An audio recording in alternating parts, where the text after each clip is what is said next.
दोस्तों नमस्कार। मैं नाथ सुलांचली कथा कहानी और उपन्यास के इस अंक के साथ पुनः हाजिर हूँ। दोस्तों इस समय हम लोग सुन रहे हैं उपन्यास कितने पाकिस्तान, जिसे लिखा है कमलेश्वर ने।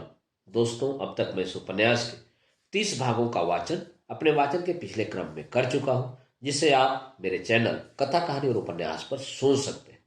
दोस्तों अब लीजिए सुनिए उपन्यास कितने पाकिस्तान के 31वें भाग का वाचन मेरे अर्थात नाथ सुलांचली के स्वर में। माउंटबेटन अदीब की अदालत में मौजूद हुआ। अदालत खचाखच भरी थी। दुनिया के हर उस इलाके के लोग मौजूद थे जिनमें ब्रिटिश साम्राज्य फैला था। वह साम्राज्य जिसमें सूरज कभी नहीं डूबता था। एक उपनिवेश, आरक्षित राज्य, अधीनस्थ राज्य, अधिकृत राज्य या इलाके में सूरज डूबता तो कहीं दूसरे ब्रिटिश इलाके में उग रहा होता। एक चौथाई दुनिया इस साम्राज्य के कब्जे में थी। इनमें भारतीय थे, नेपाल के गोरखा थे, अफगानी पठान थे, अफ्रीका के हुस्सास, सूडान के अफ्रीकी, साइप्रस, जमाइका, मलेशिया, चीन, हांगकांग, बोर्नियो, कनाडा के बासिंदों के साथ साथ न्यूजीलैंडर्स और ऑस्ट्रेलियन भी थे। ब्रिटिश साम्राज्य तो समाप्त हो चुका था, पर उसका आखिरी शाही प्रतिनिधि माउंटबेटन आज अतीब की अदालत में मौजूद था। चारों तरफ सवाल ही सवाल थे, जिन्हें करने के लिए घूर घूर कर देखती आंखें थी। अर्दली ने निकट इतिहास से कुछ पन्ने खोले। हुजूर आलिया, फासिज्म पर विजय पाने के बाद ब्रिटेन और उसके मित्र देशों ने राहत की सांस ली है, लेकिन सन 1946 के क्रिसमस और सन 1947 से न्यू ईयर की अगवानी के लिए अंग्रेज निवासियों के मन में कोई खास उत्साह नहीं है। तानाशाह हिटलर ने पूरे लंदन शहर को ध्वस्त कर दिया है। बिजली नहीं है, दूध नहीं है, सुबह की चाय नहीं है, लेकिन इसके बावजूद लंदन के गर्वीले, अनुशासित और साहसी नागरिक अपनी विजय अधिकार से सिख क्रिसमस और उदास नए वर्ष का स्वागत कर रहे हैं। आम अंग्रेज नागरिक के मन में केवल युद्ध विरोधी प्रार्थनाएं हैं। वे अंधेरे चर्चों में जाकर मनुष्य जाति की रक्षा और शुभ का आशीर्वाद मांग रहे हैं। दूसरे विश्व युद्ध से पहले जिन गिरजाघरों में लाखों मोमबत्तियां जलती थीं, वहां अब केवल एक मोमबत्ती जलकर बचे हुए जीवन को उजास दे रही थी। लेकिन इसके बावजूद महारानी विक्टोरिया के वंशजों की गर्विली साम्राज्यवादी मानसिकता और परंपरा में कोई फर्क नहीं आया है। बकिंघम पैलेस और अंग्रेज सामंतों की हवेलियों में विजय और उल्लास और नए वर्ष के स्वागत में बेहद महंगी और अप्राप्य टर्की का गोश्त पक रहा है। टर्की नस्ल की यह बतखें फिनलैंड और इजिप्ट से आयातित की गई है। अदीब जैसे बकिंघम पैलेस की ओर देखने लगा। हुजूर आलिया, अर्दली महमूद ने अदीब को मुखातिब किया। अभी लंदन में मरे लोगों की लाशों का कफन और दफन का मौका नहीं मिला है। ट्रैफलगर स्क्वायर में नेल्सन की ध्वस्त प्रतिमा के नीचे सैकड़ों लाशें और मरे हुए हजारों कबूतर अभी भी अपनी मौत का मातम मना रहे हैं। लेकिन अंग्रेज सामंतों के महलों और हवेलियों में अभी भी टर्की को जी बह करके नए साल के स्वागत का जश्न चल रहा है। कहते कहते अर्दली महमूद ने अपने सवालों की सूची संभाल ली। तभी कांगो के एक हफ्सी ने बीच में टोका, अदीब आलिया, ये अंग्रेज और बेल्जियम की गोरे हमें हफ्सी कहते हैं, लेकिन जब इन्हें एटम बम विकसित करने के लिए यूरेनियम जरूरत पड़ी थी तो यही लोग हमें अपना सहोदर भाई कहते हुए कांगो आए थे। अमेरिकन इनके साथ थे और इन्होंने ही तब हमारी इस सदी के सबसे बड़े भौतिक विज्ञानी आइंस्टीन से बेल्जियम की महारानी को खत लिखवाया था कि किसी भी कीमत पर कांगो का यूरेनियम जर्मनी के हाथ न बेचा जाए। यही से आपके सामने इस अदालत में मौजूद माउंटबेटन की नस्ल ने अपनी परंपरागत साजिशों की शुरुआत की थी।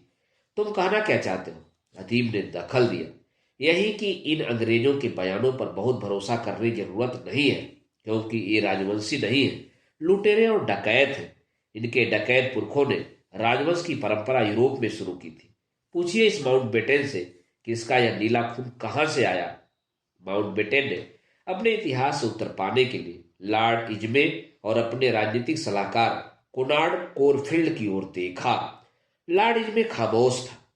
मिशनरी का बेटा कोनार्ड कोरफील्ड बगले झांक रहा था। माउंटबेटन को अपने नीले खून का पता तो था, पर वह हिचक रहा था। उसे खामोश देखकर अर्दली महमूद ने उसका सजरा पेश किया। अदीब आलिया माउंटबेटन भगोड़े राजवंशों का आखिरी नुमाइंदा है। इसके वंशज रूस से निकाले गए तो वे जर्मनी में बस गए। वहां जब इन्हें बर्दाश्त नहीं किया गया तो यह आकर इंग्लैंड के मासूम बसिंदों में घुल मिल गए। पूछिए इनसे कि इंग्लैंड में बसने से पहले इनके वंशजों का वजूद और नाम क्या था। मेरे पिता का नाम तब बेटनबर्ग था, माउंटबेटन ने कहा। तो उन्हें अपना यह जर्मन नाम बदलने की जरूरत क्यों पड़ी? क्योंकि पहला विश्व युद्ध शुरू हो चुका था। उस समय ब्रिटेन में जर्मन विरोधी भावनाएं भड़क चुकी थी और जर्मन मूल के होने के नाते मेरे पिता को ब्रिटेन के सिलाड़ के पद से इस्तीफा देना पड़ा था। अपनी देशभक्ति को प्रदर्शित करने के लिए तब उन्हें अपना जर्मन नाम बेटनबर्ग से बदलकर माउंटबेटन करना पड़ा था, क्योंकि यह तथाकथित नीले खून वाले मुल्सर अय्याश लुटेरे और साम्राज्यवादी थे। इन्हीं के वंशजों ने पूरे यूरोप को अपनी खानदानी जागीर बना लिया। जागीर के खातिर ये अपना नाम और पहचान बदलने में देर नहीं लगाते थे। यूरोप के सारे राजशाही खानदान खून, रिश्तों या शादियों के जरिए जुड़े हुए थे। फिर चाहे वह कैसर हो, रूस का जार निकोलस, स्पेन का अल्फांसो या ग्रीस का कॉन्स्टेंटाइन, रोमानिया का फर्डिनेंड, स्वीडन का गुस्ताव, नॉर्वे का हकुन हो या युगोस्लाविया का अलेक्जेंडर। अपनी विलासिता और अय्यासी के लिए इन खानदानों ने हर राज्य में प्रजा का नृशंस शोषण किया और उन्हें दबाए रखने के लिए उन्हीं की औरतों से संसर्ग करके सामंत श्रीमंतों का वर्ग पैदा किया। इन राजघरानों ने सामंतों को सुविधाओं के उदार अंकुश पे रखा, पर जन सामान्य को लूटने और सताने के लिए उन वर्गों को निरंकुश छोड़ दिया। अर्दली महमूद ठीक फरमा रहे हैं, एक तेजस्वी से लगते व्यक्ति ने आकर दखल दिया। आपकी तारीफ? मैं सहसा अकबर का वित्त मंत्री टोडरमल हूँ। अदालत में मौजूद सभी लोगों ने उस भव्य शख्सियत को आश्चर्य से देखा। अकबर के नवरत्नों में से खास रत्न टोडरमल। आप कुछ कहना चाहते हैं? अदीब ने पूछा। जी हाँ, मैं अंग्रेजी सत्ता के इन आखिरी वंशज महोदय से सिर्फ इतना पूछना चाहता हूँ कि इनके पुरखों ने भूमि राजस्व के मुगलिया ढांचे को बदलकर जमींदारी और रैयतवारी पद्धति की शुरुआत क्यों की थी? इसके बारे में मुझे कुछ नहीं मालूम, माउंटबेटन ने कहा। लेकिन आपको इतना तो मालूम होगा कि आपके देश के पहाड़ों में खनिज पदार्थ नहीं थे, धरती के पास कच्चा माल नहीं था, आपके देश में निपट गरीबी थी, आपका किसान भूखा मरता था, उसे उसके श्रम का पैसा नहीं मिलता था। इसी के खिलाफ आपके गरीब किसानों ने विद्रोह किया था। किसानों के दिगर्ज आंदोलन ने आपके भूस्वामियों का चैन हराम कर दिया था। तब किसानों पर आपके शाही घराने और भूस्वामियों ने बर्बर अत्याचार किए थे। तो बताइए, क्या यह सच नहीं है कि किसानों को कुचलने के लिए ही आपने जमींदारी बंदोबस्त को इजाद किया था, वही आप लोगों ने भारत में लागू किया? इसका उत्तर मेरे पास नहीं है। मैं अर्थशास्त्री नहीं हूं, मैं रॉयल इंपीरियम नेवी का एडमिरल हूं, मैं बर्मा का विकस माउंट हूं, माउंटबेटन ने थोड़ी तुलसी और गर्व से कहा। लेकिन अपने पुरखों की कारगुजारियों के उत्तर तो तुम्हें देने होंगे। तुम शाही बेड़े के एक एडमिरल हो, इसलिए तुमने अपने पुरखे विलियम हॉकिंस जहाजी का नाम तो सुना होगा। मुझे याद नहीं, शायद मैंने यह नाम नहीं सुना है, माउंटबेटन ने कहा। तुम तो खुद को शाही जहाजी कहते हो, फिर भी तुम्हें अपने जहाजी पुरखे का नाम नहीं मालूम? माउंटबेटन ने राजा टोडरमल के सामने खामोश रहना ही मुनासिब समझा। अदीब आलिया, राजा टोडरमल के साथ साथ मैं भी कुछ जरूरी सवाल माउंटबेटन से करना चाहूंगा, अर्दली ने अदीब से कहा। अदीब ने उसे देखा। याद कीजिए हुजूर आलिया, जब आप मॉरिशस के पश्चिमी किनारे वाले दूसराक होटल में सलमा के साथ थे, तब मैं आपको तलाशता हुआ वहां पहुंचा था। हाँ, मुझे याद है अर्दली साहब, तुमने बार बार मेरी जाति जिंदगी में दखल दिया है। तुमने मुझसे मेरा और मेरी खूबसूरत कहानियों का सुकून छीना है। तुमने मुझे बार बार सहसाओं और सल्तनतों की घटिया साजिशों, बेहूदे बर्बर षड्यंत्रों की दुनिया में ला पटका है, अदीब ने कड़वे अंदाज में कहा।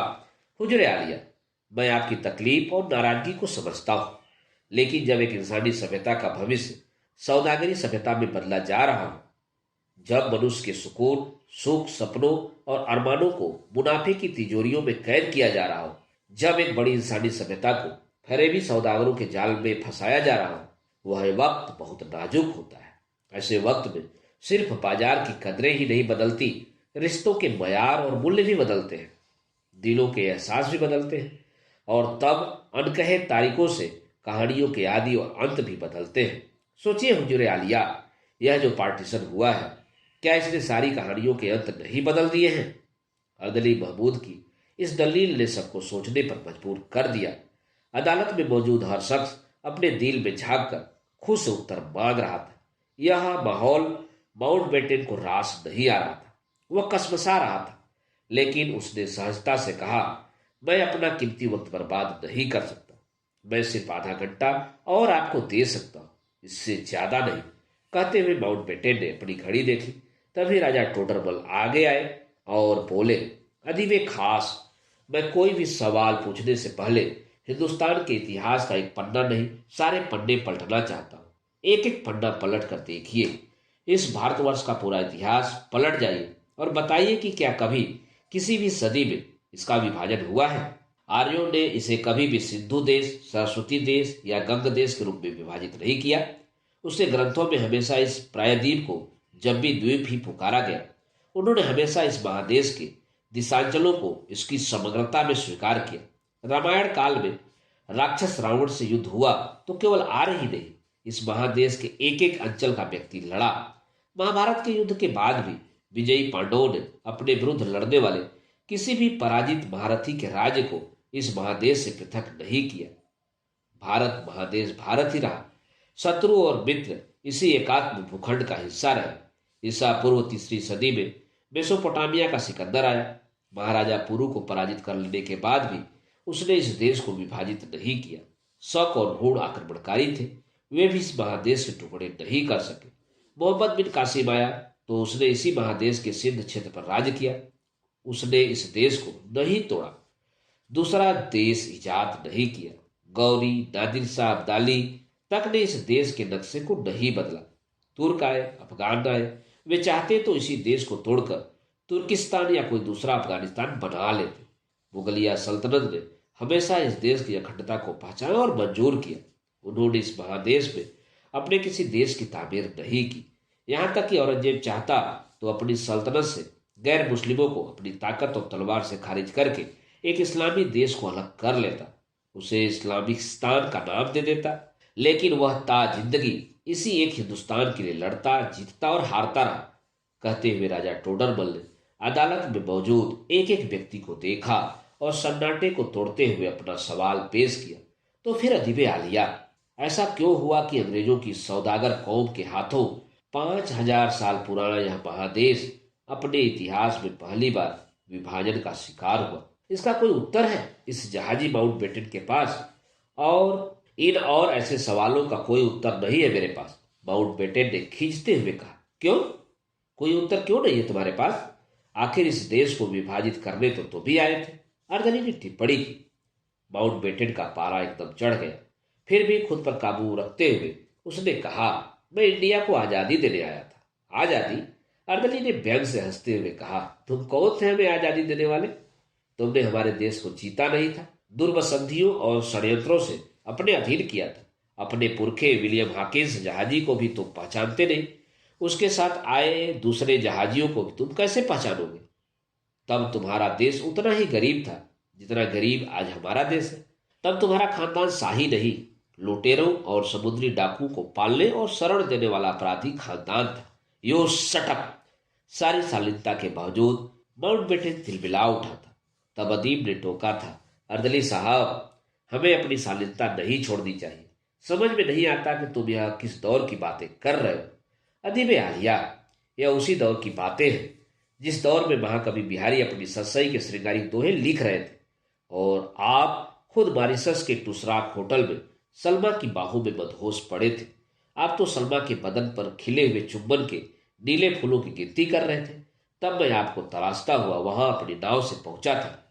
अदीब को जैसे वह नजारा याद आया। अर्दली होटल की जेटी से नाव लगाकर उतरा था। याद आया? अर्दली ने पूछा। और मैंने आपको सलमा की मौजूदगी के बावजूद आगाह किया था कि जिस अदीब ने तहजीब के जिस्म पर लगे जख्मों को जानने की जिम्मेदारी उठा ली है, वह अपनी जाति जिंदगी में खिले हुए नीले फूलों की गिनती करने के लिए आजाद नहीं है। हाँ अर्दली साहब, मुझे वह लम्हा याद है। तभी मैंने आपको खबर दी थी कि स्पेनिश, अंग्रेज, फ्रांसीसी और पुर्तगाली समुद्री लुटेरे के जहाज पूरब की तरफ बढ़ गए हैं। उन बेड़ों ने कौन सा इतिहास लिखा है यह पूरब जानता है। मैं इसी इतिहास लेखन के वारिस इन माउंटबेटन साहब को, जो साबुत इंडिया के आखिरी वायसराय और विभाजित इंडिया के आखिरी और शाही गवर्नर जनरल होने की अकड़ में जकड़े हुए हैं, मैं इन्हें इनके लुटेरे पुरखों विलियम हाकिंस और थॉमस रो जैसे की असलियत दिखाना चाहता हूं। अर्दली ने माउंटबेटन को मुखातिब किया। जानते हैं आप, तब भारत के शहंशाह जहांगीर के साम्राज्य के सामने आपके शाही खानदान की हैसियत एक गांव के लंबरदार से भी बड़ी नहीं थी। डच सौदागरों ने जब 1 पाउंड काली मिर्च का भाव 5 शिलिंग बढ़ा दिया था तो तुम्हारी कौम के बनिए तिलमिला उठे थे। तब तुम्हारे बनियों ने सन 1599 में ईस्ट इंडिया ट्रेडिंग कंपनी बनाई थी और तुम्हारा वह लुटेरा जहाजी विलियम हाकिंस तुम्हारी तथाकथित महारानी एलिजाबेथ प्रथम से लूटमार करने की इजाजत लेकर चल पड़ा था। मैं यह बातें नहीं सुनना चाहता, माउंटबेटन ने खींचते हुए कहा। अदीब कुछ कहता इससे पहले ही अर्दली चीख पड़ा। तुम्हें सुननी होगी, क्योंकि संसार के सबसे बड़े और रक्त रंजित विस्थापन के लिए तुम जिम्मेदार हो। भारत महादेश के जन सामान्य को आंसुओं के महासागर में जल समाधि तुमने दी है। इस देश की जाति स्मृतियों को खंडित करने के अपराधी तुम हो। जानते हो, तुम्हारा वह जहाजी पूर्वज हाकिंस जब सन 1600 में सूरत के बंदरगाह पर उतरा था तो उसकी जेब में एक लिस्ट थी उन चीजों की जो वह भारत से लेने आया था। उसमें काली मिर्च तो थी ही, नील, जीरा, लौंग और अदरक के अलावा मुर्गी के अंडों जितने बड़े पन्ना पुखराज और अच्छत यौवन के लिए हाथी के अंडकोश का वीर्य भी शामिल था। माउंटबेटन का चेहरा गुस्से से तमतमाने लगा था। तब राजा टोडरमल ने अर्दली को रोका। महबूब साहब, इन्हें इनके पुरखों का सजरा मत सुनाइए, इससे इन्हें तकलीफ होती है। गलतियां और कमजोरियां तो अपनी भी थी। बेहतर होगा कि इनसे आप लोग इस बात का जवाब मांगिए कि बंटवारे का जो काम औरंगजेब नहीं कर सका वह इन्होंने कैसे कर दिखाया। मैं आगे दखल नहीं दूंगा। मैं एक कोने में बैठकर इस जिरह को सुनना चाहूंगा, क्योंकि मुझे लौटकर अपने शहंशाह आलम अकबर को इसकी रपट देनी है। तो माउंटबेटन साहब, आप खुद जहाजी हैं। आपने अपने जहाजी पुरखों का इतिहास सुन लिया। आप अपने इस इतिहास को मिटा नहीं सकते। ब्रिटेन, फ्रांस, स्पेन और पुर्तगाल के सारे जहाजी नई दुनिया की खोज में निकले कोई अन्वेषक या खोजकर्ता वैज्ञानिक नहीं थे। वे मूलतः समुद्री लुटेरे थे जो दुनिया की दौलत की तलाश में निकले थे। माउंटबेटन कुछ शर्मसार तो हुआ, लेकिन उसे जाहिर न करते हुए उसने अदीब को देखा। मिस्टर एडमिरल माउंटबेटन, अदीब ने कहा, जब आप इस अदालत से वापस जाएं तो इस सच्चाई की तलाश कर लीजिएगा कि जिस वक्त हिंदुस्तान का मुगलिया निजाम अपने किसानों और काश्तकारों को राजा टोडरमल की चली आती आर्थिक नीतियों के तहत मालिकाना हक और आजादी बख्श रहा था, उस वक्त आपकी तथाकथित महारानी एलिजाबेथ प्रथम पुर्तगाली तस्करों की कंपनियों में पैसा लगाकर अफ्रीकी हबसियों को दासों की तरह बेचकर खरीद फरोख्त के बाजार में मुनाफा कमा रही थी। माउंटबेटन का गला सूख रहा था। उसे फौरन कोक का एक टीन दिया गया। तो खैर, बातचीत शुरू करें। आप वायसराय बनकर कब इंडिया पहुंचे? मार्च 1947 में। आपका ब्रीफ क्या था? यही कि इंडिया को आज़ादी देनी है। आज़ादी देने के लिए चलने से पहले आप किस किस से मिले थे? जाहिर है कि मैं प्रधानमंत्री एटली से मिला था, और मैं अपने कजिन और भारत के बादशाह जॉर्ज 6 से मिला था। और कुछ सोचते हुए माउंटबेटन ने कहा, मैं दूसरे विश्व युद्ध को जीतने वाले ब्रिटिश साम्राज्य के हीरो और पूर्व प्रधानमंत्री विंस्टन चर्चिल से मिला था। इन सब ने कोई और ब्रीफ आपको दिया था? नहीं। 10 डाउनिंग स्ट्रीट में निमंत्रित करके तत्कालीन प्रधानमंत्री क्लीमेंट एटली ने मुझसे गुजारिश की थी कि मैं इंडिया जाऊं और उसे आजादी देकर वापस लौट आऊं। आपकी साम्राज्यवादी सरकार ने यह फैसला किन हालात में लिया था? हालात तो मैं बयान नहीं कर सकता, लेकिन दूसरे विश्व युद्ध में विजय के बावजूद यह स्पष्ट हो गया था कि हम अपने उपनिवेशों को अब ज्यादा देर तक गुलाम नहीं रख सकते। इसलिए आपने इंडिया को छोड़ने से पहले उसे सबक सिखाने का फैसला लिया, क्योंकि इंडिया के आजाद होते ही दूसरे तमाम उपनिवेशों में हर दिन उगने वाला सूरज डूबने वाला था, और आपने चर्चिल के साथ मिलकर ब्रिटिश साम्राज्यवाद के विखंडन का जिम्मेदार महात्मा गांधी और इंडिया की आजादी के आंदोलन को ठहराया था। महात्मा गांधी को आपने घटिया साम्राज्यशाही अहंकार का शिकार बनाया था। आपके बकिंगम पैलेस में तो नंगे फकीर महात्मा गांधी को आदर सहित बुलाया गया था, लेकिन आपके अहमद और विश्व युद्ध के बाद चुनाव में हारे हुए भूतपूर्व प्रधानमंत्री विंस्टन चर्चिल ने इंडिया के नंगे फकीर से मिलने से इनकार कर दिया था। क्या आप चर्चिल की उसी अवमान्यतापूर्ण मानसिकता को लेकर इंडिया नहीं आए थे? नहीं। तो फिर वह लॉर्ड इजबे, जो दूसरे विश्व युद्ध के दौरान लगातार चर्चिल का सहायक रहा था, वह भारत को आजादी देने के अभियान में आपका सहायक बनकर क्यों नहीं आया था? यह लेबर सरकार का सरकारी फैसला था, इसमें मेरा कोई लेना देना नहीं था। झूठ मत बोलिए एडमिरल माउंटबेटेन। अगर आप तत्कालीन लेबर प्रधानमंत्री इटली से अपनी सारी शर्तें मनवा सके थे और मनवा सकते थे, तो क्या आप लॉर्ड इजबे की जगह अपने मन के सहायक नहीं चुन सकते थे? यह आपकी कैसी मजबूरी थी कि भारत की आजादी का विरोध करने और भारत को सबक सिखाने का ऐलान करने वाले चर्चिल के सहायक को आप अपना सहायक बनाकर साथ लाए थे? यह प्रशासनिक फैसले के सवाल है। यह दुनिया के सबसे बड़े साम्राज्य के सवाल है। बेहतर यही होगा कि आपकी अदालत इनमें दखल न दे, माउंटबेटेन ने कहा। माउंटबेटेन, यह तो मनुष्य के जमीर और उसकी आत्मा की अदालत है। इससे बच के कोई कहाँ जाएगा? आप जिन सवालों के जवाब नहीं देंगे वे भी यहाँ हल हो जाएंगे। आपकी जुबान खामोश सह सकती है, लेकिन यह ऐसी अदालत है जो खामोशी की आवाज और भाषा को सुन व समझ सकती है। तभी तेज दस्तकें पड़ने लगी। अदालत में मौजूद सभी लोगों ने परेशानी से दस्तकों की ओर देखा। वे दस्तकें अपने सूखे खून को चाट रही थी। कुछ दस्तकें हड्डियां टूट जाने की वजह से लड़खड़ा रही थी। कुछ दस्तकें कंधों पर बच्चों की लाशें उठाए हुए थी। अदली ने आगे बढ़कर उन्हें संभाला और दरियाफ्त किया कि वे कहाँ की दस्तकें हैं। तो एक लाश ने कहा, हम ईस्ट तिमोर की दस्तकें हैं, इंडोनेशिया के ईस्ट तिमोर की। सुन रहे हैं आप? हम दशकों से आजादी की हक मांग रहे थे। वह हमें रायशुमारी के साथ मिला भी तो मौत और विस्थापन के साथ। इंडोनेशिया की फौज और प्राइवेट मुस्लिम मिलिशिया हम पर टूट पड़ी। हमें बेरहमी से मारा जा रहा है। घरों में आग लगाई जा रही है। बस्तियां फूंक दी गई। हजारों लोग अपना देश छोड़कर वेस्ट तिमोर में शरण ले रहे हैं। राजधानी दिल्ली तो भूतहा शहर बन चुका है। अगर ऐसा ही होना था तो फिर इंडोनेशिया से आजादी हासिल करने की जरूरत क्या थी? अगर ईस्ट तिमोर के सभी बासिंदों को आजाद होकर फिर इंडोनेशिया के वेस्ट तिमोर में ही शरणार्थी की तरह शरण लेनी थी, तो फिर तुम्हें आजादी किस लिए चाहिए थी? यह आजादी हमें अपने धर्म के लिए चाहिए थी। धर्म के लिए? जी हाँ दिव्य आलिया, क्योंकि हम मुसलमान नहीं, ईसाई हैं। यानी तुम भी उपनिवेशवादियों की साजिश के शिकार हुए हो। तुम्हें भी धर्म के नाम पर पुर्तगाली उपनिवेशवादियों ने राजनीति का मुखरा बनाया है, उसी तरह जैसे ब्रिटिश उपनिवेशवादियों ने भारत में हिंदू मुसलमानों को मुखरा बनाया था। अदीब ने तल्खी से कहा, मैं तुम ईसाइयों से पूछना चाहूंगा कि क्या तुम इंडोनेशियाई नहीं हो? तब तक अर्दली ने ईस्ट तिमोर की राजधानी दिल्ली पहुंचकर वहां का हाल बयान करना शुरू कर दिया। हुजूर आला, सुनिए, मैं ईस्ट तिमोर की राजधानी दिल्ली से बोल रहा हूँ। वैसे तो यह दिल्ली बहुत बड़े और खुले दिल वालों की बस्ती थी। यहाँ ईस्टर, बड़ा दिन, नया साल तो मनाया ही जाता था। साथ में मोहम्मद साहब के जन्मदिन के जश्न में सब शामिल होते थे। रमजान तो मनाया ही जाता है। इतना ही नहीं, यहाँ महाभारत के प्रसंगों को लेकर नाटक भी खेले जाते थे। लेकिन इस वक्त यह शहर वीरान पड़ा है। यहाँ मारकाट के बाद प्रेसिडेंट हबीबी ने मार्शल लॉ घोषित कर दिया है। इंडोनेशिया के मुसलमान नहीं चाहते कि ईस्ट तिमोर के ईसाई अपना स्वतंत्र देश बना सके। सैकड़ों लोगों की लाशें राजधानी की सड़कों पर पड़ी सड़ रही है। मार्शल लॉ के साथ ही आर्मी भी मुस्लिम मिलिशिया के साथ शामिल होकर ईसाइयों को खदेड़ रही है। मुस्लिम मिलिशिया के रजाकारों को मैं चीखते हुए सुन रहा हूँ, ईसाई कुत्तों, ईस्ट तिमोर खाली करो। आजाद मुल्क बनाना है तो जाके पैसिफिक ओशन में बनाओ। वह समुंदर ही तुम्हें पनाह दे सकता है। अदालत में मौजूद सभी लोग परेशानी से एक दूसरे को देखने लगे। अर्दली महमूद की आवाज आ रही थी, कल यहाँ बिशप की कोठी फूंक दी गई।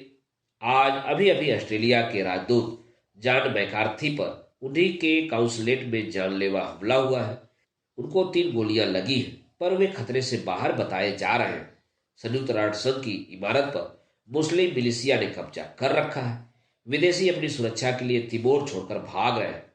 बिशप कर्लोफेसो के चर्च कंपाउंड में 7,000 भयभीत ईसाई शरण लिए हुए हैं। रेड क्रॉस के अहाते में 2,000 के ऊपर लोग जान बचाने के लिए इकट्ठा हैं। इस्लामी अइत राक मिलिशिया के रजाकारों ने शहर पर पूरा कब्जा कर रखा है। कुछ लोग ईस्ट तिमोर बंदरगाह की ओर पलायन कर रहे हैं। यह रास्ता जो मुस्लिम बहुल वेस्ट तिमोर की ओर जाता है, इस सड़क के खंभों पर मीलों तक ईसाइयों की खोपड़ियां उल्टे घड़ों की तरह लटकी हुई है। उनकी खुली हुई मुर्दा आंखें अपने आजाद इलाके के सन्नाटे को देख रही हैं। सागर किनारे के गांवों में लाशों के सिवा कुछ नजर नहीं आ रहा है।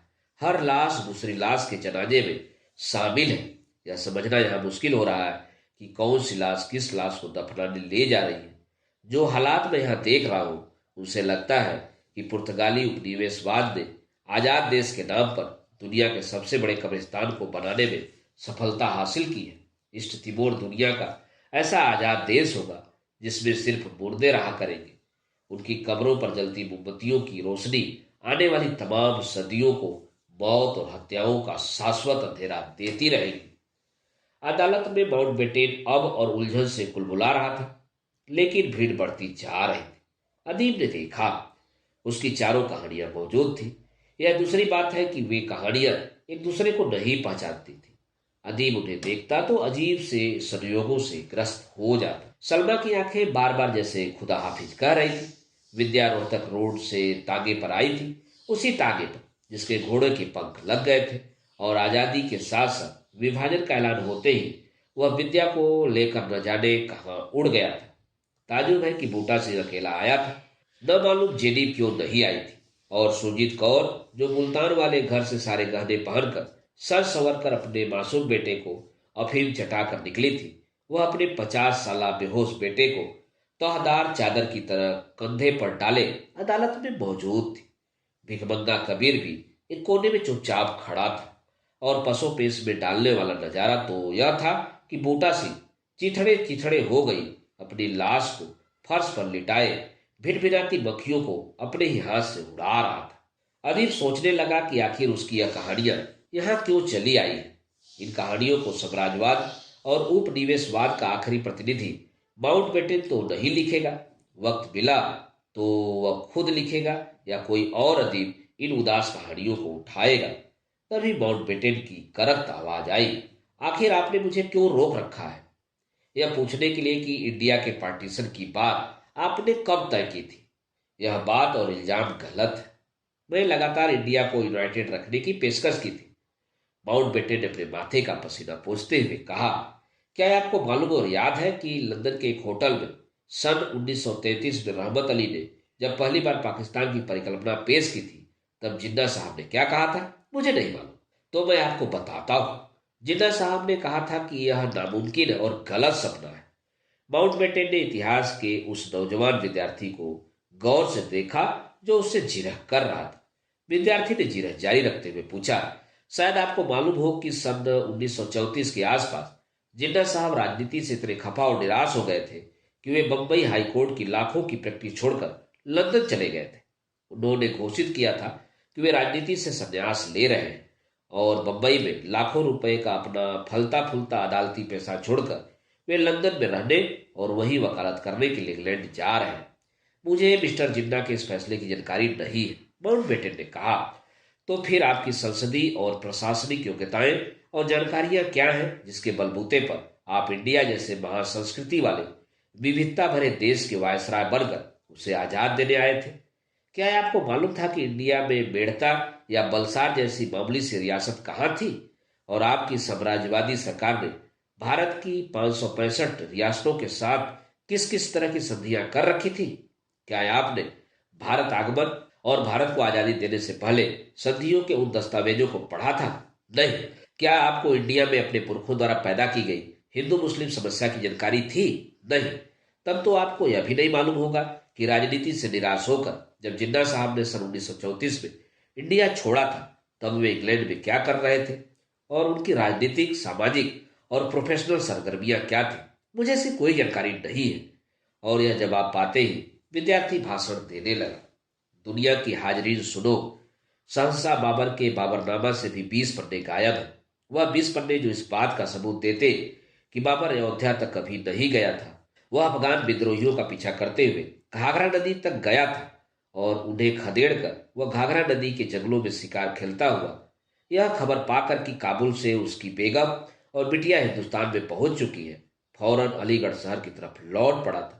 बाबर के इस दौर तक बर्बरता के बावजूद जज्बात और संवेदना की वह धड़कनें बाकी थी जो सहसाओं को इंसान बनाती थी।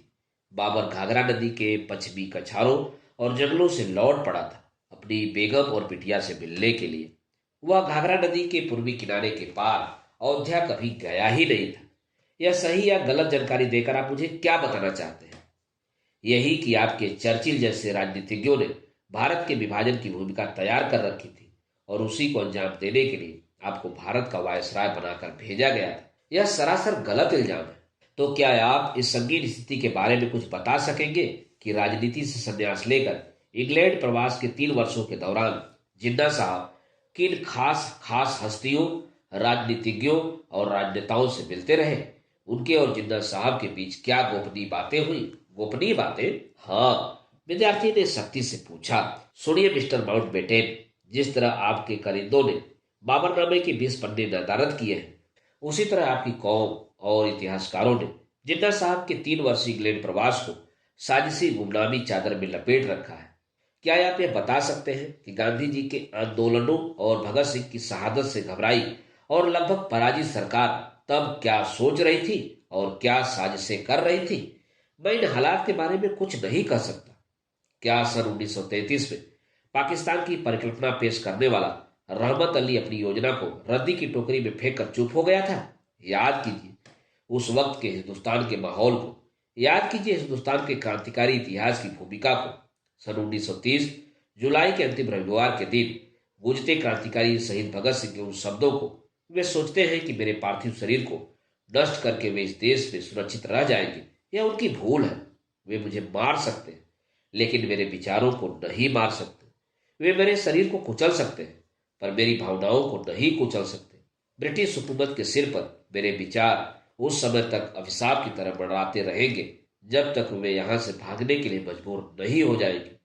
मेरा शहीद भगत सिंह से कभी कोई वास्ता नहीं पड़ा, माउंटबेटन ने कहा, पर उन दिनों तुम थे ब्रिटेन में ही और तुम शाही खानदान के वंशज भी हो। तुम्हें कुछ जानकारी तो होनी चाहिए कि तब ब्रिटेन में इंडिया संबंधी क्या गतिविधियां चल रही थी। जाहिरा तौर पर तो जिन्ना साहब लंदन में प्रैक्टिस करने गए थे, लेकिन कहीं भी इस बात का कोई सबूत या जानकारी नहीं है कि उन्होंने लंदन प्रवास के दौरान एक भी मुकदमा लड़ा हो। क्या वजह थी कि उन्हीं वर्षों के दौरान इंडियन मुस्लिम लीग के कुछ खास नेता और बड़े बड़े जमींदार, छोटे छोटे नवाब और तालुकेदार लंदन आ जा रहे थे? इंडियन लोगों के लंदन आने जाने या घूमने फिरने पर कोई पाबंदी नहीं थी, माउंटबेटन ने कहा। वह तो ठीक है, पर इंडियन खास तौर से टोरी दल के सभासदों से मिल रहे थे और इनकी गुप्त मुलाकातें और वार्ताएं चल रही थी। यह हवाई बातें हैं, ब्रिटेन के अभिलेखागारों में इनका कोई जिक्र नहीं है, माउंटबेटन ने तेज लहजे में कहा। तब तो तुम्हारे देश के अभिलेखागारों या गुप्तचर विभाग के कागजों में जिन्ना साहब और चर्चिल की 3 मुलाकातों का कोई जिक्र हो, इसका तो सवाल ही नहीं उठता। मैं इस तरह की बेबुनियाद बातों का जवाब देना जरूरी नहीं समझता। वैसे भी बजाते खुद मुझे इन बातों या मुलाकातों की जानकारी नहीं है। तुम्हारी इस बात पर यकीन किया जा सकता है, लेकिन यहाँ तुम्हें यह बता देना जरूरी है कि भारत में चल रहे क्रांतिकारी और अहिंसावादी आंदोलनों ने यह ऐलान कर दिया था कि भारत को अब ज्यादा दिनों तक गुलाम बनाकर नहीं रखा जा सकता। इसलिए सन 1934 से 1937 तक ब्रिटेन की राजसत्ता ने जो साजिश भरे कार्यक्रम तैयार किए, वे दूसरे विश्व युद्ध के कारण एकाएक तो लागू नहीं किए जा सके, लेकिन युद्ध समाप्त होते ही इन कूटनीतिक दूरभ संधियों को अमली जामा पहनाने के लिए जनरल बैबेल को अकस्मात हटाकर तुम्हें भारत का वायसराय नियुक्त किया गया। तुम्हें एक सोचे समझे और तयशुदा कार्यक्रम के तहत भेजा गया।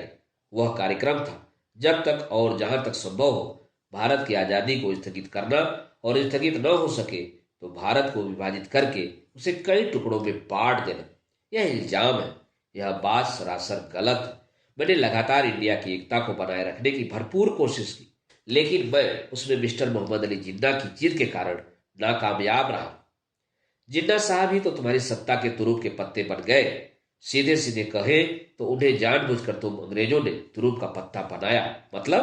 मतलब यही कि जिन्ना साहब को तुम्हारे देश की साजिशों के तहत मुसलमानों का नेता बनाया गया।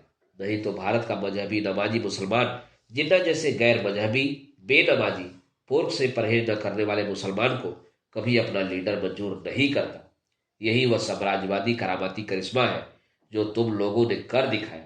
हैरत की बात है कि मजहब के नाम पर एक गैर मजहबी और एक ऐसे मुसलमान को लीडर बनाया गया जो कुरान शरीफ नहीं पढ़ सकता था, क्योंकि उसे अरबी या उर्दू तक नहीं आती थी। जो नमाजी नहीं था क्योंकि वह नमाज पढ़ना नहीं जानता था, बल्कि उसके बारे में तो यहाँ तक कहा जा सकता है कि जिन्ना साहब मुसलमान होते हुए भी मुसलमान नहीं थे।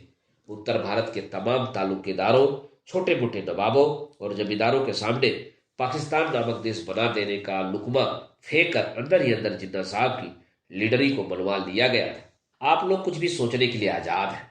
मैं इस मसले पर ज्यादा बात नहीं करना चाहूंगा। मैं अपनी सच्चाई जानता हूं। मेरा जमीर मेरा गवाह है, माउंटबेटन ने बेरुखी से कहा।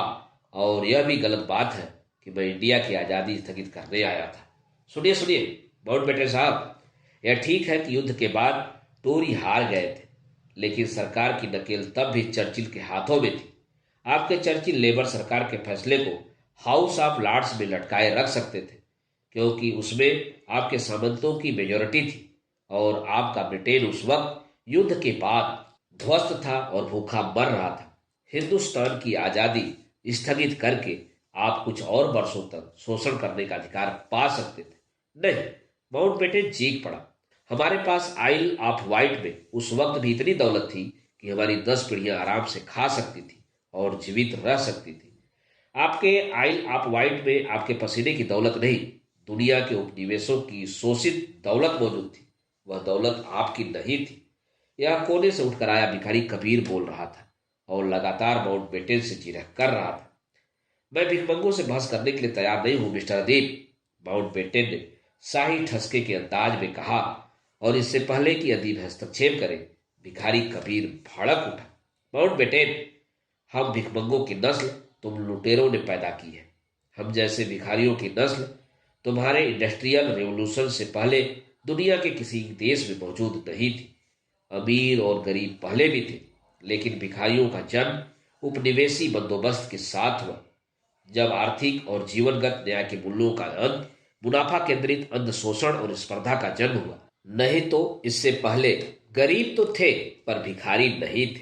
विश्व का न्यायगत आर्थिक संतुलन तुम साम्राज्यवादियों, उपनिवेशवादियों ने खंडित किया है।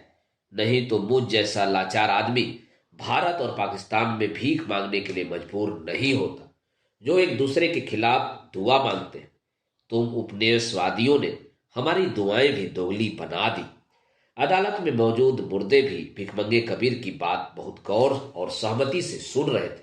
खैर छोड़िए इन गंभीर बातों को, क्योंकि माउंटबेटन साहब, मुझ जैसे भिखमंगे के सवालों का जवाब देने में आप अपनी तौहीन समझते हैं। लेकिन मैं सिर्फ भिखमंगा ही नहीं, अपने देश का नागरिक भी हूं। और एक नागरिक के सवालों का जवाब देने से तुम्हें गुरेज नहीं करना चाहिए। तुम इंडिया के आखिरी वायसराय थे, लेकिन मैं तो तुम्हारी सल्तनत का आखिरी भिखमंगा नहीं हूं। मेरी नस्ल तो तुम्हारे जाने के बाद भी फल फूल रही है, और मुझे खुशी है कि अब मेरे जैसा एक मजलूम आदमी ही भिखमंगा नहीं है, बल्कि वह Africa, Latin America, Cambodia, Indonesia जैसे 50 मुल्क भी हमारी जमात में आ मिले हैं। हमारी नागरिकता अब अंतर्राष्ट्रीय हो गई है। ये देश अंतर्राष्ट्रीय मुद्रा कोष और विश्व बैंक से भीख मांगते हैं। मैं लाहौर पाकिस्तान की जामिया मस्जिद के बाहर भीख मांगता हुआ भारत के माउंट मेरी चर्च और महालक्ष्मी मंदिर की भिखारियों की कतार में भी भीख मांग सकता हूं, और साउथ अमेरिका के ब्यूनेस आयर्स के चर्च के सामने खड़ा होकर भी लोगों की धार्मिक करुणा को जगा सकता हूं। लेकिन तुम लोगों ने अपनी मुनाफा केंद्रित स्पर्धा के चलते करुणा को एक बेकार मूल्य बना दिया है। सुनो माउंटबेटन, करुणा में ही मानवीय न्याय का महामंत्र मौजूद है। जो सभ्यताएं करुणा रहित हो गई, वे समाप्त हो गई है। अदालत में मौजूद सभी लोगों ने अपने दुख दर्द, यातना और विषाद को भूलकर भिखमंगे कबीर की ओर देखा। वह कुछ ऐसी बातें कर रहा था जिनसे सदियों के जख्मों की टीस कुछ कम हो रही थी। बस मुझे आखिरी सवाल का जवाब दे दीजिए, कबीर ने कहा। क्या जिन्ना साहब की मरणांतक बीमारी के बारे में तुम्हें कुछ नहीं मालूम था? नहीं, माउंटबेटन ने कहा। इस सवाल का क्या औचित्य है? किसी ने भीड़ में से पूछा। है, औचित्य भी है और विभाजन की त्रासदी से भी इसका गहरा लेना देना है। माउंटबेटन ने विभाजन की जीत के लिए जिन्ना को बार बार जिम्मेदार ठहराया है, सारा इल्जाम उन पर डालकर खुद को बरी किया है। अब कहा यह जाता है कि जिन्ना साहब की घातक और मरणांतक बीमारी का यदि पता चल गया होता तो कांग्रेस के आंदोलनकारी नेता आजादी की जल्दबाजी को टाल सकते थे। जिन्ना साहब के बाद मुस्लिम लीग का कोई ऐसा कद्दावर नेता नहीं था जो धर्म के आधार पर दो राष्ट्रों के सिद्धांत की पैरवी करके पाकिस्तान हासिल कर पाता। सच्चाई यही थी ना माउंटबेटन साहब। उनकी बीमारी का पता होता तो इंडिया विभाजन की त्रासदी से बच जाता। एस माउंटबेटन ने कहा। क्योंकि बंबई के डॉक्टर जाल पटेल के पास जिन्ना साहब के एक्सरे मौजूद थे। डॉक्टर पटेल ने उन्हें जीने के लिए साल 1.5 साल से ज्यादा का वक्त नहीं बख्शा था। एस और डॉक्टर पटेल ने मिस्टर जिन्ना की इस घातक बीमारी का राज छिपा के रखा था। लेकिन क्यों? डॉक्टर पटेल राजनीतिज्ञ तो नहीं थे। क्या आप यह कहना चाहते हैं कि यह रहस्य पूरे देश को पता चल गया होता तो पार्टीशन से बचा जा सकता है? एस यानी डॉक्टर पटेल इंडिया का पार्टीशन चाहते थे। मैं इसके बारे में कुछ नहीं कह सकता। क्या आपकी वे सरकारी गुप्तचर एजेंसियां जो हिटलर और मुसोलिनी जैसे फौलादी तानाशाहों के अंदरूनी राज खोद लाती थी, वे जिन्ना साहब की बीमारी की जानकारी से महरूम थी? वैसे भी जिन्ना साहब तंदुरुस्त आदमी नहीं दिखाई पड़ते थे। देखने से ही वे बीमार लगते थे। उम्र में भी वे 70 पार कर चुके थे। तब उनकी तपेदी की बीमारी को रहस्य की तरह क्यों छिपाया गया? यह मुस्लिम लीग की दावपेच भरी कूटनीतिक चाल भी हो सकती है, क्योंकि लीग जानती थी कि मिस्टर जिन्ना के अलावा उनके पास और कोई नेता नहीं है जो जवाहरलाल नेहरू और सरदार पटेल जैसे बड़े दिमागों का मुकाबला कर सके। दो राष्ट्रों के सिद्धांत से धर्म, सांस्कृतिक साक्ष्य और तर्क के आधार पर लड़ सके। माउंटबेटन ने कहा, इसी के साथ यह भी सही है, मिस्टर जिन्ना की इस टर्मिनल बीमारी के बारे में मुझे खुद या मेरी सरकार को कुछ भी पता नहीं था। यह तो बड़े ताज्जुब की बात है। जिन्ना साहब को प्लूरिसी हो चुकी थी। ब्रोंकाइटिस के प्रकोप से वे हमेशा ग्रस्त रहते थे। सांस की बीमारियां उन्हें थी ही। और जब मई 1946 में वे शिमला से लौट रहे थे तो ट्रेन में इतने बीमार पड़े थे कि फातिमा जिन्ना उनकी बहन को बीच रास्ते में डॉक्टर पटेल को बुलाना पड़ा था। तभी आपकी सरकार को जिन्ना साहब की बीमारी की गंभीरता का अंदाजा नहीं हुआ? नहीं, मुझे इसका कोई इल्म नहीं है, माउंटबेटन ने कहा। हम आपकी सर्वशक्तिशाली चालबाज सरकार और आपकी इस मासूमियत पर दिलो जान से फिदा है, कबीर ने व्यंग से कहा। हालांकि जिन्ना साहब की प्राणघातक बीमारी को राजनीति की बिसात पर हार जीत का मोहरा बनाना एक घोर अमानवीय नजरिया है, लेकिन क्या यह सही नहीं है कि उनकी बीमारी के चलते आपकी साम्राज्यवादी सत्ता, औपनिवेशिक राजनीति और खुद आपने भारत की आजादी को लेकर निर्णायक फैसले पहले ही ले लिए थे? मैं कहता हूं कि इतिहास के साथ यह तर्कहीन बेहुदा खिलवाड़ खेलना बंद कीजिए, माउंटबेटन ने तिलमिलाकर कहा। माउंटबेटन साहब, सच्चा इतिहास सिर्फ वह नहीं है जो साम्राज्यवादी नस्लों ने लिखा है। सच्चा इतिहास वह है जिसकी इबारत शोषित और दलित देशों की आत्मा पर आज भी उत्कीर्ण है। कबीर ने दहकते हुए शब्दों में कहा, हमारे पास इतिहास की नदियां मौजूद हैं। तुम्हारे पास वे नहरें हैं जो तुमने तर्कों और स्वार्थों की कुदाल से खोद खोद कर निकाली है। इसलिए इतिहास का वास्ता हमें मत दो। तुमने अपना इतिहास लिखा है, हमने तुम्हारा इतिहास जिया है। अदालत में खलबली मच गई। कुछ लोगों ने जय जयकार के नारे लगाते हुए कबीर को कंधों पर उठा लिया। माउंटबेटन ने घबराहट से इस नजारे को देखा। अदीब ने हस्तक्षेप करके अदालत में अनुशासन कायम किया। यह अदालत सिर्फ सच्चाई की पैरोकार है और सारी सच्चाइयां यहाँ कहानियां बन के खड़ी हैं। सलमा किसी भी देश में अपनी दिली सच्चाई को लेकर नहीं रह सकती। सुरजीत कौर पार्टीशन के दिन से अपने बेहोश बेटे को कंधे पर उठाए घूम रही है। अब इसका बेटा 50-52 साल का हो गया है। बूटा सिंह अपने तीथड़े तीथड़े लाश लिए खड़ा है। विद्या का तागा उड़ते उड़ते कहाँ पहुंचा है और पंख लगा घोड़ा उसे कहाँ ले गया है, इसका भी कुछ पता नहीं है। ये अकेले तो नहीं, लाखों हैं और यह कबीर दोनों मुल्कों का जीता जागता नुमाइंदा है। इससे हक है कि इसलिए अदीब आलिया, मैं माउंटबेटन से कुछ खास जवाबों का तलबगार हूं। कबीर ने अदीब की बात को काटते हुए बीच में कहा, मैं पूछना चाहता हूं कि माउंटबेटन के सामने ऐसी कौन सी अड़चन पेश की गई कि भारत को तूफानी जल्दबाजी और ताबड़तोड़ तरीके से आजादी देना चाहते थे?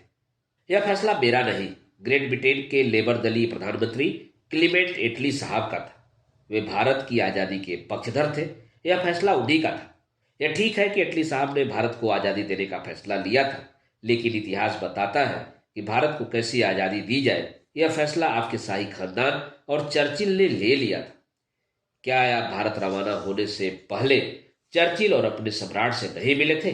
वह रस्मी मुलाकातें थी और युद्ध काल में चर्चिल के सहायक रहे लॉर्ड इजमे और शाही हितों साजिशों के लिए विख्यात धुरंधर साम्राज्यवादी षड्यंत्रकारी सर कोनराड कोरफील्ड को रस्मी तौर पर आप अपना खास सहायक और सलाहकार बनाकर लाए थे, है ना? माउंटबेटन ने खामोश रहना ही मुनासिब समझा, पर वो भीतर ही भीतर गुस्से से दहक रहा था। एक आखिरी सवाल, कबीर ने कहा तो सबने उसे गहरी उत्सुकता से देखा। आपकी पार्लियामेंट के हाउस ऑफ कॉमन्स ने तो आजादी जून 1948 में हस्तांतरित करने का फैसला किया था, लेकिन आपने ताबड़तोड़ जल्दबाजी दिखाते हुए अगस्त 1947 में ही आजादी हस्तांतरित करने का फैसला क्यों लिया? माउंटबेटन खामोश नहीं रह सका, इसलिए कि भारत में गृहयुद्ध भड़कने के सारे हालात मौजूद थे। मुस्लिम लीग की काल पर बंगाल डायरेक्ट एक्शन डे के नतीजे देख चुका था। यह हवा आप हमें बहुत बार दिखा चुके थे, इसलिए आज ही जाकर गांधी जी ने कहा था, आप हमें भगवान भरोसे छोड़ दो, जो कुछ होगा हम भुगत लेंगे। लेकिन आप तो यह तय करके आए थे कि भारत को आजादी देनी ही पड़े, तो कैसी आजादी दी जाए? नेहरू और पटेल को लगड़ा भारत सौंप दिया जाए और जिन्ना को दीमक लगा पाकिस्तान थमा दिया जाए, इस महादेश का विभाजन कर दिया जाए? नहीं नहीं, यह सरासर गलत है। माउंटबेटन चीखा, नहीं यह गलत नहीं है, क्योंकि तुम और तुम्हारी साम्राज्यवादी सत्ता हमसे हमारी 1857 की कौमी एकता का बदला लेना चाहती थी। आवाज तो जैसे ब्रह्मांड से आई थी। आवाज का मालिक तो अमूर्त था, पर आवाज गूंज रही थी। उसकी खनक को कबीर ने पहचाना। उसने बताया, यह आवाज शहीद आजम भगत सिंह की है। दोस्तों, अभी आप सुन रहे थे उपन्यास कितने पाकिस्तान के 31वें भाग का वाचन मेरे अर्थात सोनांचली के स्वर में। दोस्तों, इस उपन्यास के आगे के भागों का वाचन आप मेरे वाचन के अगले क्रम में सुन सकते हैं, तो सुनते रहिए और जुड़े रहिए कथा कहानी और उपन्यास के साथ। धन्यवाद, नमस्कार।